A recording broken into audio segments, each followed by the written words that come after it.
अरे जल्दी से हॉस्पिटल ले चलो इनको।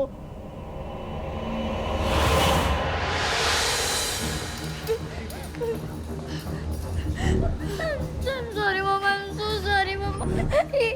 ये सब मेरी वजह से ही हो रहा। पहले मैंने वो सपना देखा। मामा नहीं, नहीं, नहीं, नहीं। और फिर वो बिना नेम प्लेट वाली कार, वो मुझे मारना चाहती थी।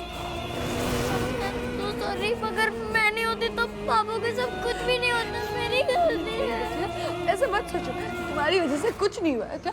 देखो, अगर तुम ऐसा सोचोगी तो पापा को बुरा लगेगा, है ना?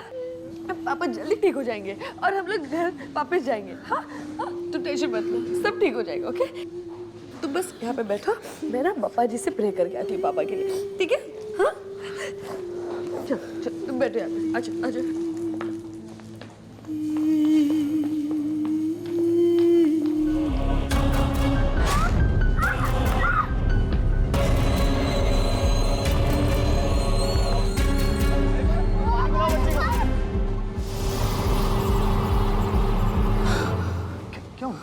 क्या हुआ?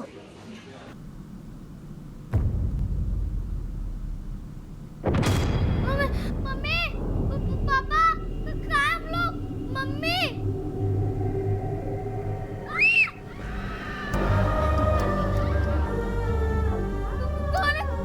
कौन? मैंने कुछ भी नहीं किया, मुझे छोड़ दो, प्लीज छोड़ दो।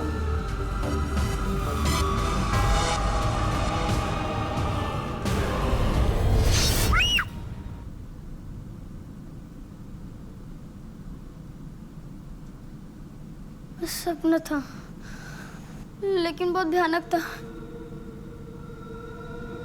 मम्मी पापा कहाँ हैं? मम्मी पापा,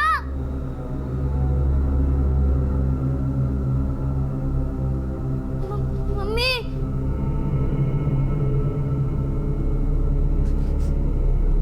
पापा कहाँ हैं?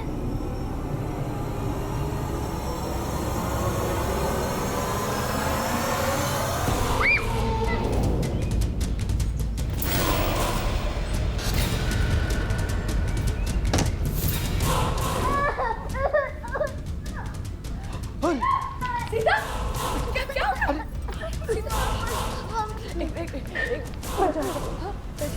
बताओ क्या हुआ? मुझे बचा लो। वो मुझे इस जन्म में मार देगी। कौन मार देगी मुझे? क्या बोल रही हो तुम? हाँ, किस जन्म की बात कर रही हो तुम? हाँ, मुझे सब पता चल गया। आप मेरे पापा है ना? मैं तुम्हारा पापा हूँ बच्चा।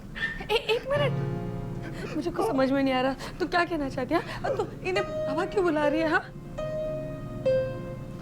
मम्मी, वो सपना नहीं था, वो मेरे पिछले जन्म की आदत थी। नहीं, ऐसा नहीं हो सकता। मैं ये सब नहीं मानती, मैं इस सब में विश्वास नहीं करती। मैं समझता हूँ, आप सही कह रही है, पर ये सच है। हमारी बेटी को एक बार फिर से जान का खतरा है। ऐसा नहीं हो सकता। और ऐसा अगर है भी तो इसे कौन मानना चाहता है और क्यों? मेरा पिछला जन्म यही मसूरी में ही हुआ था। मुझे पैदा करते ही मेरी माँ भगवान के पास चली गई थी। फिर बाबा ने मुझे पाला था। बाबा बुआ को पसंद नहीं करते थे। बुआ हमेशा बाबा से लड़ाई करती थी। बुआ को बाबा की सारी जायदाद चाहिए थी और वो हमेशा की धमकी भी देती थी। भैया, क्या सुन रही हूँ मैं? मुझे मेरा हिस्सा चाहिए। देखो आशा, समझने की कोशिश करो। जो भी कुछ होगा ये परिवार की सहमति से होगा। विश्वास रखो, तुम्हें हिस्सा मिलेगा। मैं सब जानती हूँ। आप ये सब कुछ इस बेटी के लिए कर रहे हैं ना, लेकिन आप याद रखिएगा, मैं अब तक हिस्सा मांग रही थी, अब मैं ये पूरी जायदाद लेकर रहूंगी और इसके लिए मैं क्या करूंगी ना, आप सोच भी नहीं सकते। आशा, फिर अचानक मेरी तबीयत खराब होने लगी। वहाँ के जो बड़े डॉक्टर थे उनको भी दिखाया, लेकिन उन्होंने अपने हाथ खड़े कर दिए।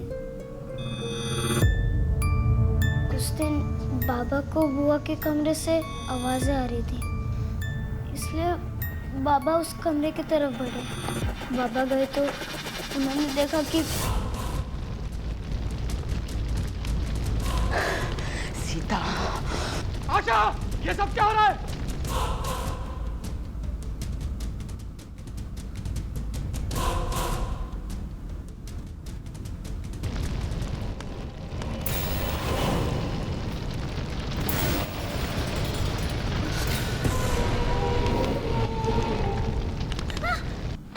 मैंने भागने की पूरी कोशिश की, लेकिन वो साया मेरे ऊपर हावी पड़ गया।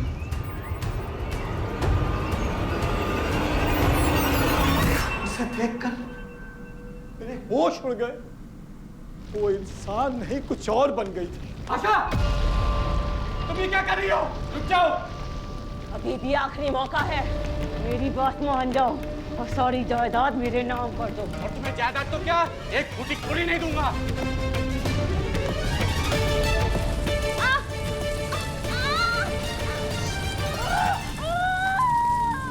मैं सीता को ढूंढने के लिए जंगल की तरफ भागा, पर वो नहीं मिली। उसकी लाश मिली। उसने मेरी बेटी को छीन लिया। लेकिन एक ख्याल हमेशा आता था कि एक दिन वो जरूर आएगी। फिर एक दिन सपना आया। सपने में इसकी बुआ आई और कहने लगी, तेरी बेटी वापस आ गई है और उसे मैं फिर मार दूंगी। जिस दिन आप लोग सीता को यहाँ लेकर के आए, उस दिन से मुझे बहुत बेचैनी हो रही थी। जैसे जैसे किसी आत्मा का साया हो। मैं समझ गया कि मेरी बेटी की जान फिर से खतरे में है। पिछले जन्म में तो मैं इसे नहीं बचा पाया, लेकिन इस जन्म में मैं इसके ऊपर अन्याय नहीं होने दूंगा। मैं जानता हूं सीता की जिंदगी पर आपका ज्यादा हक है, लेकिन हम दोनों लोग एक ही चीज चाहते हैं, अपनी बेटी की जिंदगी। आपके हस्बैंड को होश आ गया है, आप जाके उनसे मिल सकती हैं। पापा से मिलते हैं, चलो। मैं उस दिन के व्यवहार के लिए आपसे बहुत शर्मिंदा हूँ। आप पे जो बीत रही है मैं तो कभी सपने में भी नहीं सोच सकता। सोचने समझने का वक्त बीत चुका है।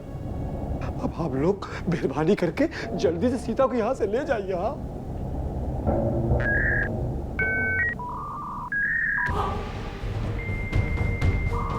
ये क्या हो गया? अरे डॉक्टर, क्या हो गया इनको?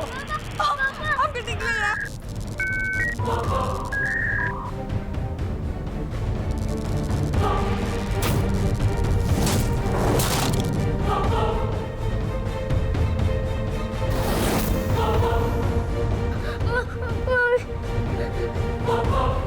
राजेंद्र जी सुनिए, कोई तो उपाय बताइए जिससे हम इस परेशानी से निकल पाए। एक इंसान है जो हमारी मदद कर सकता है।